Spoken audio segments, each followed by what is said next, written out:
नमो अरिहंताणं नमो सिद्धाणं नमो आयरीयाणं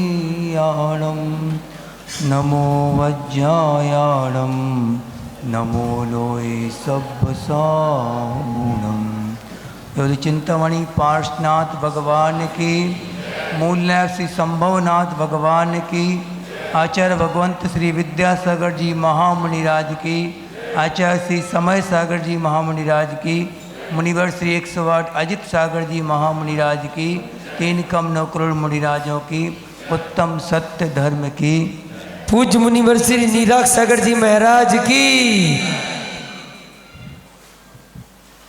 सत्य की बात रखने से पहले हमने रात में खूब तैयारी करी, शाम को भी करी, क्या बोलें। तो हमने सोचा अपने जीवन की कोई घटना हो तो सुना देंगे। तो एक जीवन की घटना बहुत अच्छी लगती हमें अपने, कि हमें सौभाग्य रहा हमारा ये कि बचपन से हमें एक अच्छे गुरु मिले जो हमें सिखाते रहे। हम जैसे अनगढ़ पत्थर को सही रूप देने के लिए अच्छे अच्छे गुरु हमें मिलते रहे। लौकिक जीवन में जब हम 12th क्लास में थे, उस समय मैथ साइंस में थे, तो सेंटर जो था बोर्ड का सेंटर पथरिया आया था 20 साल बाद। तो सब बच्चे बहुत खुश थे। और दूसरी खुशी की बात क्या थी, एक तो ये कि 20 साल बाद सेंटर पथरिया आया, और दूसरी खुशी की बात ये थी कि सेंटर के इंचार्ज कौन थे, जो हमारे फेवरेट सर थे, एक HD खरे साहब थे, वो सबसे फेवरेट टीचर थे हमारे। तो बहुत अच्छी, सब बच्चे बहुत खुश थे कि मैथ के जो टीचर हैं वो क्या हैं, इंचार्ज हैं सेंटर के। तो सबको बहुत खुशी थी कि फिजिक्स का और मैथ का पेपर तो सबका नंबर 1 का जाएगा, सब बच्चों का। तो हम लोग सब पहुँचे सर के पास, सर से बोला कि सर, कोचिंग में पहुँचे हम लोग, पूछा कि सर आपको 2 खुशखबरी सुनाना है। तो कहते हैं बोलो सेठ। सेठ बोलते थे हमसे, बोलो सेठ। हमने कहा सर पहली खुशखबरी ये है कि 20 साल बाद पथरिया सेंटर आया। तो सर क्या बोलते हैं, मालूम है, गंभीर होके। फिर दूसरी बार फिर बोला, दूसरी बोलो। तो हमने कहा दूसरी खुशखबरी ये है कि आप इंचार्ज हैं। हम लोग सबके चेहरे पे खुशी थी, लेकिन सर का चेहरा एकदम गंभीर हो गया खूब।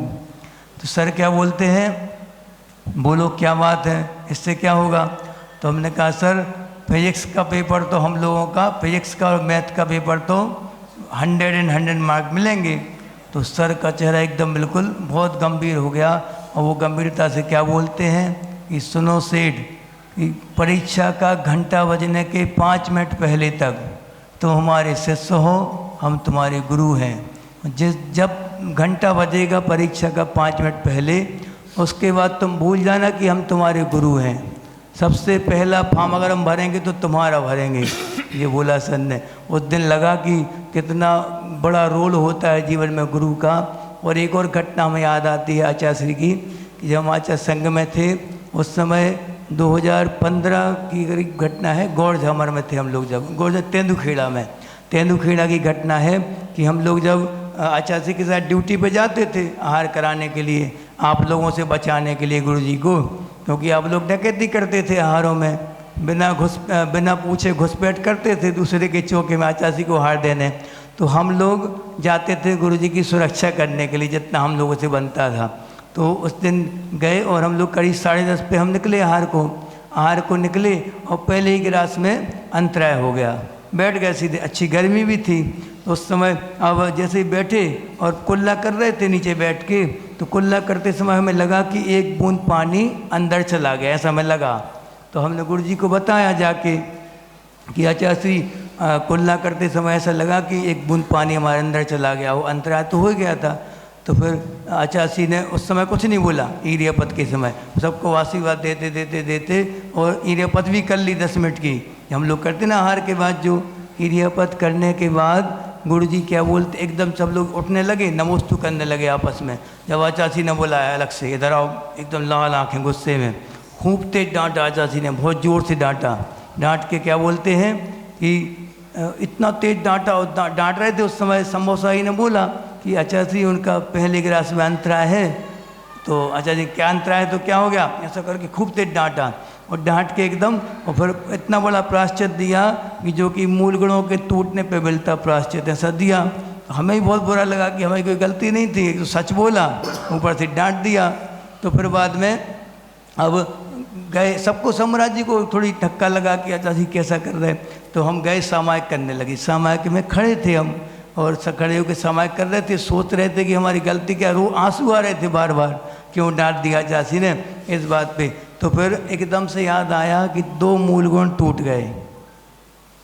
इतनी बारीक दृष्टि आचार्य की थी कि 2 मूल गुण हमारे नहीं रहे। कौन कौन से?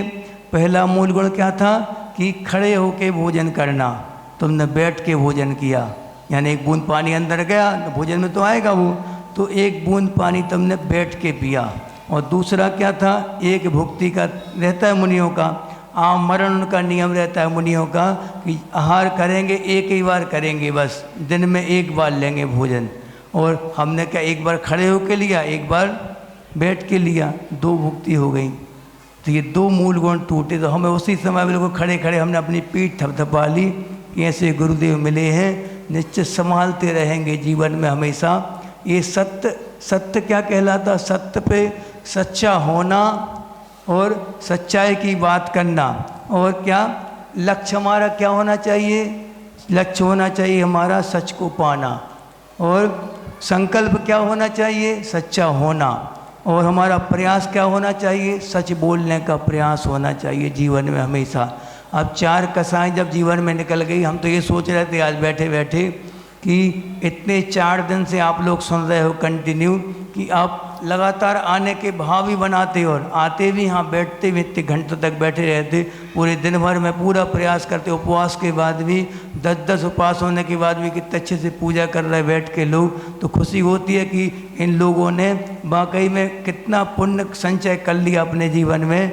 निश्चित है आप अगर कोई इच्छा नहीं रखोगे आगे चल के तुम लोग अगर कोई भावी भोगों की, तो निश्चित है कि आपको सदगति निश्चित मिलेगी, पक्का ये सच है। जब उपवास करते हैं, उपवास करते समय लगता है सब कुछ कि सब कुछ लग तो कुछ रहा नहीं। जो व्यक्ति आकांक्षाओं के साथ उपवास करता है उसको क्या यहाँ उपवास कर रहा, वहाँ फ़ोन करके पूछ रहा वो काम हुआ कि नहीं क्यों कर रहे उपवास, क्यों कर रहे हैं आराधना पूजन भगवान की। तो सच्चाई क्या है? सच्चाई तो ये है कि आपको शरीर और आत्मा से संबंध विलग करने के लिए उपवास किया जाता। उपवास ने अपनी आत्मा में निवास करने के लिए उपवास किया जाता। और उसमें बहुत हद तक ये लोग खरे भी उतर रहे हैं। कुछ तो अब साधु में और श्रावक में कोई ना कोई अंतर तो होगा।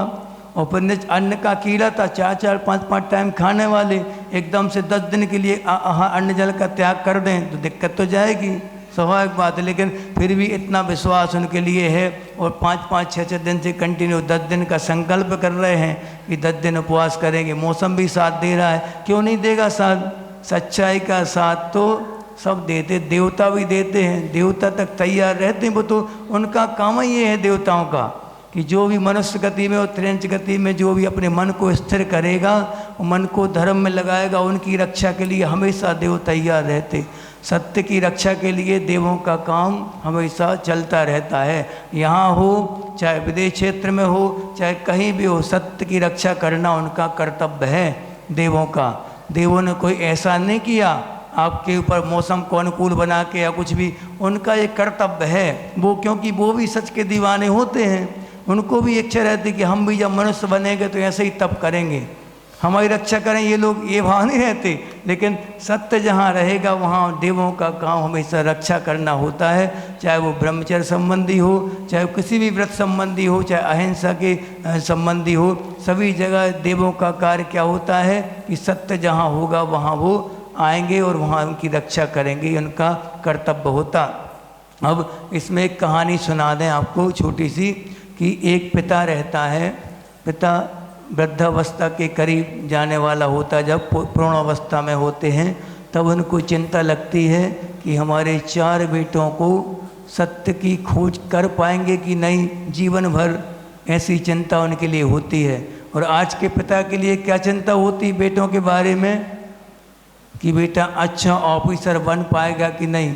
हायर एजुकेशन कर पाएगा कि नहीं, इसी के लिए पूरा प्रयास होता है। अच्छा बंगला, अच्छी बीवी, अच्छे डल्लब के गद्दे पर सोना, यही एक पिता का लक्ष्य होता है अपने पुत्र के लिए। क्या ये सच है? जबकि वो खुद पिता भोगों से विरक्त हो चुका है।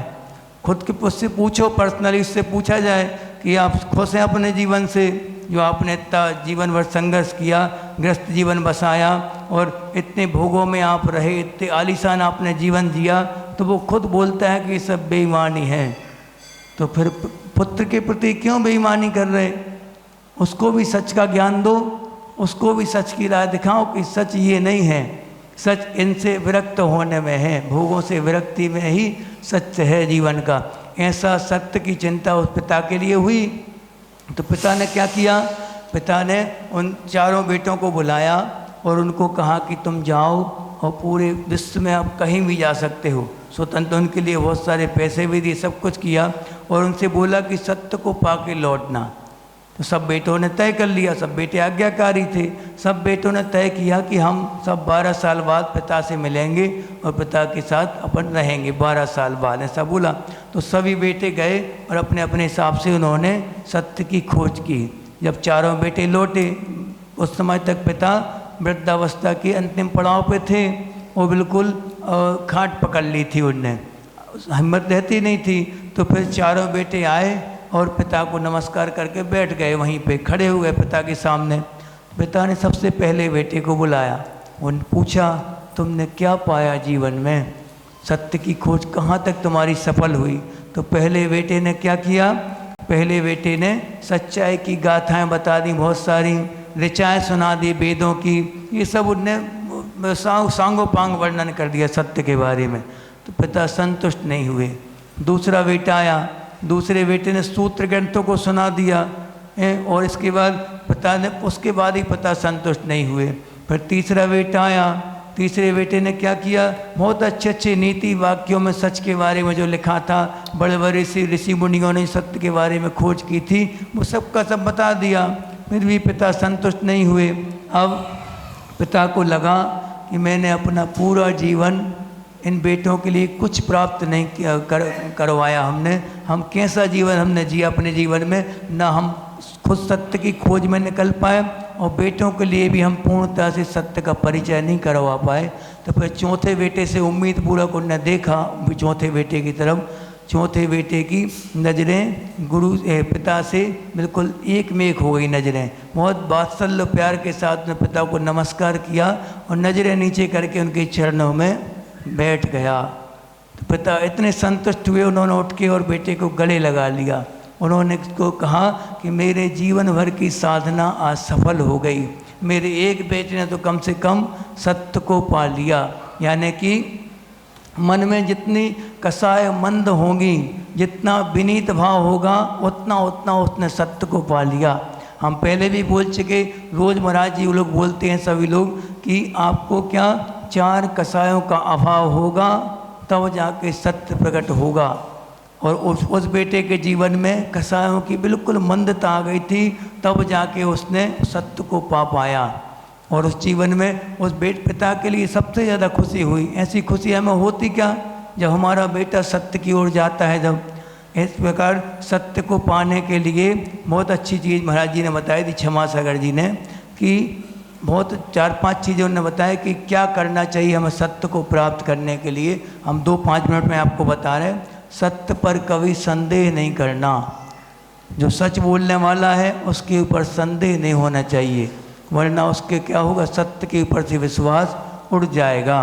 और दूसरा, सत्य की इच्छा या आकांक्षा रखना कि हमारे मुख से जब भी कोई वचन निकले, सत्य निकले। जितना कम से कम बोलो और जितना परफेक्ट बोलो उतना सही। जैसे आप 2 प्रकार के उदाहरण आप देखते हैं जीवन में। एक तो आप रेलवे इंक्वायरी में जाते हैं, वहाँ पे पहुँचे और पहुँच के आप कहते हैं कि मैडम, इंक्वायरी सेंटर पर जाके पूछते हैं, मैडम हमें यहाँ से यहाँ जाना है। तो वो कहेगी बिलासपुर भोपाल ट्रेन में बैठ जाओ।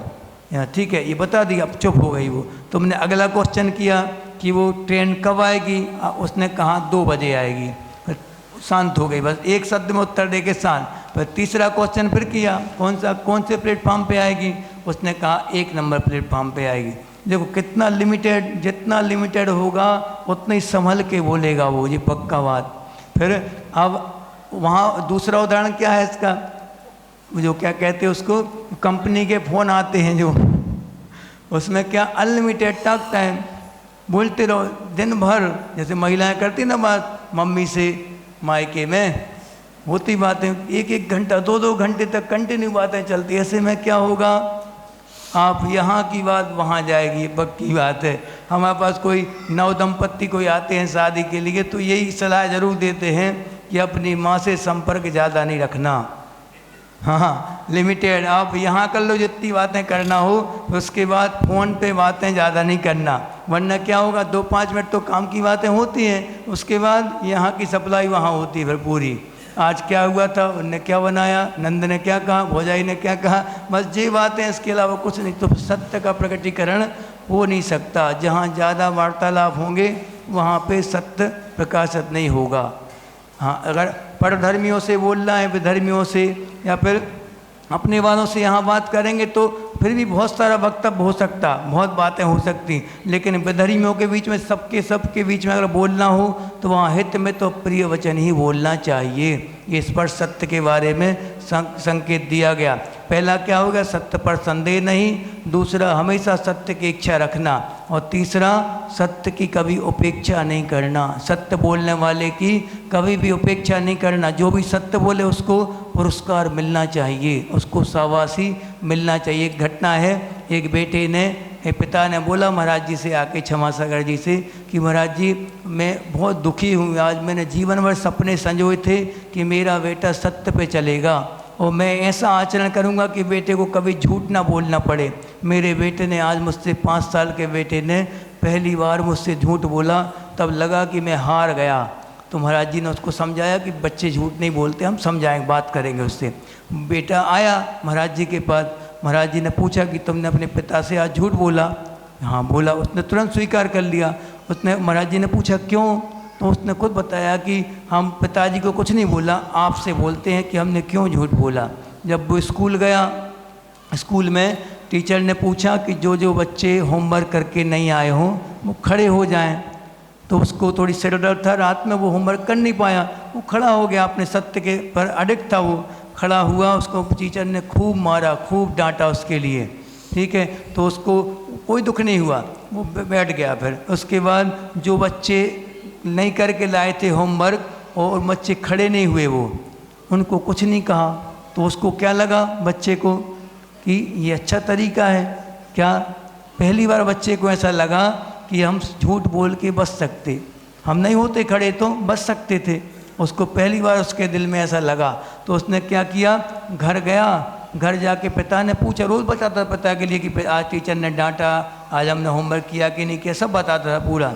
लेकिन उस दिन पहली बार उसके भाव क्या बन गए कि हम भी झूठ बोल के और बच सकते हैं। तो उसने पिता से क्या बोल दिया, हमने होमवर्क कर लिया था। देखो, सत्य की उपेक्षा जहाँ होगी तो फिर क्या होगा, झूठ की ओर रुझान आएगा। सत्य की उपेक्षा नहीं, वहाँ पे सत्य पे चलते चलते कई बार डिग भी सकते हैं, दिखते हैं। निश्चित स्वाभाविक बात है कि जब रास्ते में काई बहुत होती तो फिसलन अनिवार्य हो जाती, और इतना तीव्र कर्म का उदय कई बार आ जाता है, साधकों का भी और श्रावकों का भी, किसी का भी आ सकता। उसमें डिंगने के बाद कौन कितने अच्छे से संभाल सकता है, इसके ऊपर आधारित है पूरा मोक्ष मार्ग और सत्य मार्ग। इसी के ऊपर आधारित है कि आप कितने जल्दी उसको संभालते हैं और कौन से तरीके से संभालते हैं। जैसे पुष्पडाल मुनि के लिए कौन ने संभाला था? बारीसेन मुनि ने संभाला था। स्थितिकरण अंग में प्रसिद्ध हुए वो, तो संभाल के वापस अपने सत्य मार्ग पे लगा दिया। ऐसा मिलना बहुत दुर्लभ होता, और ऐसा हमारा सौभाग्य है। हम तो अपना सौभाग्य मानते कि हमें लौकिक क्षेत्र में भी गुरु अच्छे मिले और धार्मिक क्षेत्र में तो महान गुरु मिले ही, आचार्य मिले, महाराज जी मिले, जिनने पग पग पे संभाला हमेशा हमारे लिए। ऐसे ही जीवन भर अंतिम श्वास तक हमें संलेखना के समय भी कोई संभालने वाला मिल जाए, और हमें सत्य की मार्ग से कभी च्युत ना हो, डिगे ना कभी इस मार्ग से। इसी भावना के साथ पूज्य मुनिवर श्री अजित सागर जी महाराज की, मुनिवर श्री नीलाख सागर जी महाराज की। सत्य की खोज करने के लिए हम चलते हैं। मुनि श्री रजत सागर के चरणों में महाराज श्री से अनुरोध करते हैं कि हे महाराज श्री, हम सभी को सत्य मार्ग लगाने की अनुकंपा करें। पूज्य मुनि श्री रजत सागर जी महाराज।